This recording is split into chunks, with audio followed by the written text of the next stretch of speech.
یہ مثالیں دینا سمجھنے کے لیے. اس لیے کہا کہ دل جو ہے اس وقت بھی ناسمجھ ہے کہ اللہ کو خوش کرنا چاہیے تھا، مخلوق سے کیا لے دے رہا. کہا کہ دنیا میں ہر چیز خرید کر لاتے ہو تو پیسہ دے کر لاتے ہو، اور بہو لاتے ہو تو اس سے پیسہ لیتے ہو، اس سے زیادہ ظلم کیا ہے؟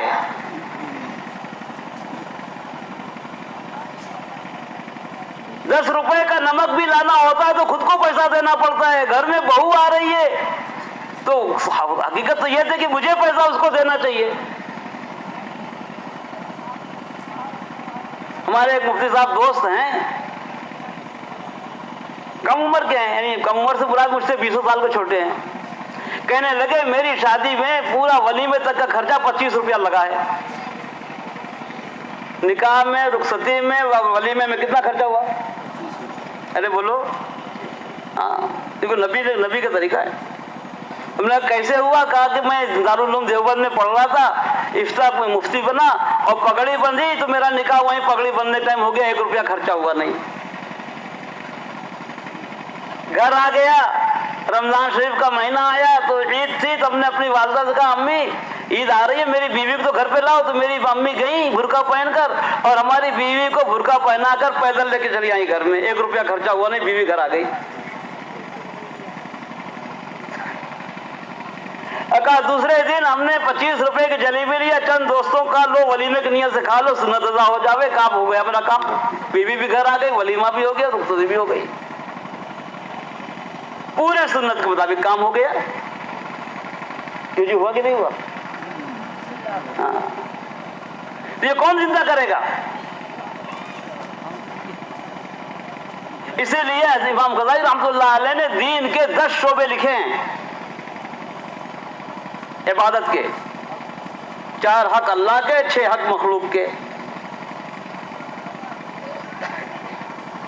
نماز، روزہ، حج، زکوٰۃ تو اللہ کا حق ہے، یہ اسلام کی بنیاد ہے. اور 6 حق مخلوق کا ہے، معاشرت کا دین، معاملات کا دین، اخلاقیات کا دین، رشتہ داروں کا دین، پڑوسیوں کا دین، اور قصد حلال روزی کی تلاش کا دین. ان 6 شعبوں میں دین ہوگا تو دنیا کے لوگ یہاں سے دین لے کے جائیں گے. ہمارا 6 دکان خالی پڑی ہے. معاملات کہتے ہیں لین دین کو، اخلاق کہتے ہیں میل جول کو. فَسَارِعُوا إِلَى مَغْفِرَةٍ مِّن رَّبِّكُمْ وَجَنَّةٍ عَرْضُهَا السَّمَاوَاتُ وَالْأَرْضُ. دوڑو ایسی جنت کی طرف جس کی چوڑائی زمین اور آسمان کے برابر ہے، جو تیار کی گئی ہے. الذين ينفقون في السراء والضراء، جو تنگی اور فراخی میں بھی خرچ کرتے ہیں اللہ کے لیے. والقاظمين الغيظ، اور غصے کو پی جاتے ہیں. اور والقاظمين الغيظ، اور آگے کیا ہے؟ والعافين الناس، اور معاف کرتے ہیں. اور واللہ يحب المحسنين، اور احسان کرنے والوں کے ساتھ اللہ محبت کرتے ہیں. حضرت علی رضی اللہ تعالیٰ نے حضرت رضی اللہ کے باندھی وضو کرا رہی تھی، لوٹے سے سر پیشانی زخمی ہو گئی تو غصے سے دیکھا تو باندھی نے پکڑا، والقاظمین الغیظ، کہا میں غصہ پی گیا. تو کہا والقاظمین الغیظ والعافین الناس، تو اس نے پڑھا والعافین الناس، کہا جا میں نے تجھے معاف کر دیا. تو اس نے پڑھا واللہ یحب المحسنین، کہا جا میں نے تجھے آزاد کر دیا. کہ وہ آیت پڑھتی گئی اور یہ عمل کرتا چلا گیا. کہا یہ اخلاقیات ہے، یہ اخلاق ہے کہ غصے کو پی گئے. اس لیے کہا کہ جو حق پر ہوتے ہوئے اپنے جھگڑے کو چھوڑ دے وے، اللہ نہیں فرماتے جنت کے درمیان میں گھر دلا ہوا. حق پر ہے لیکن چھوڑ رہا ہے. اور جو اپنے اخلاق کو اچھا کر لے، اعتراف میں جنت کا گھر دلا ہوا. کریں گے نا انشاءاللہ تعالیٰ. عمل کی نیت سے سنو، عمل کی نیت سے. بات دوسری طرف چلے جائے گا. ہم کو ٹائم آج کم ملا ہے. کل تھوڑا زیادہ ٹائم ہو گیا تھا، لوگوں نے کہا زیادہ ٹائم ہو گیا، لوگ بھوکے رہ گئے. ہاں، اس لیے کہا کہ اپنے ایمان کو، اس ایمان کو بنانا ہے کہ ساری دنیا ناراض ہوئے میرا رب راضی ہونا چاہیے. کوئی بھی ہو، اللہ کو راضی کرنے کے لیے 8 جن کو ناراض کرنا پڑے گا. کتنے جن کو؟ ارے بولو 8 جن کو. کتنے جن کو؟ 8 جن کو.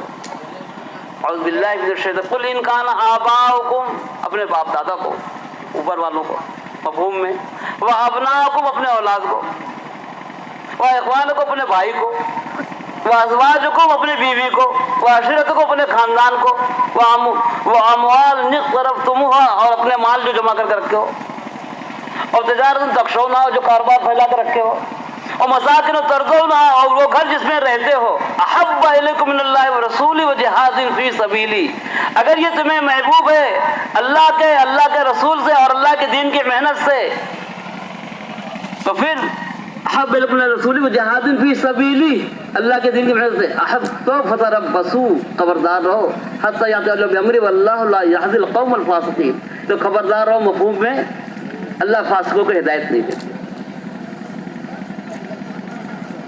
اللہ رسول کے لیے، اللہ کے دین کی محنت کے لیے یہ 8 چیزوں کو نیچے کرنا پڑے گا، ان کو 8 کو چھوڑنا پڑے گا. احب الیکم من اللہ ورسولہ وجہاد فی سبیلی، اگر تمہیں محبوب ہے اللہ سے، اللہ کے رسول سے، اللہ کے دین کی محنت سے، کرو گے نا انشاءاللہ تعالی. ہاں، کہ بدر کے موقع پر حضرت عمر رضی اللہ تعالیٰ عنہ کہہ رہے ہیں اے اللہ کے رسول، میری رائے تو یہ ہے قیدیوں کے کہ بیٹا جو ہے قید ہوا ہے باپ کے حوالے کیا جائے، اور باپ جو قید ہوا ہے بیٹے کے حوالے کیا جائے، اور باپ اپنے بیٹے کی گردن مار دے وے تاکہ اللہ جان لے وے کہ اللہ رسول کے مقابلے میں بیٹے کی کوئی حیثیت نہیں ہے. باپ اپنے ہاتھوں سے اپنے بیٹے کی گردن جدا کرے. عبد الرحمن رضی اللہ تعالیٰ حضرت ابوبکر صدیق کے بیٹے ہیں، وہ اس وقت جنگ میں کفار کی طرف سے آئے تھے. انہوں نے ایمان لانے کے بعد کہا ابا بدر کے موقع پر آپ کی گردن میری تلوار کی زد پر تھی، آپ باپ تھے اس لیے چھوڑ دیا. حضرت ابوبکر صدیق رضی اللہ عنہ فرمایا بیٹا وہ تیرا کفر تھا، اور اگر تیری گردن میرے تلوار کی زد پر ہوتی تو میں تجھے کبھی نہ چھوڑتا، میرا ایمان تھا. ایمان کے مقابلے میں، اللہ کے مقابلے میں مخلوق کی کسی کی حیثیت نہیں. کیا اس وقت ایمان کا فرق؟ پھر ایمان کا تیسرا امتحان ہوتا ہے کہ دنیا اور آخرت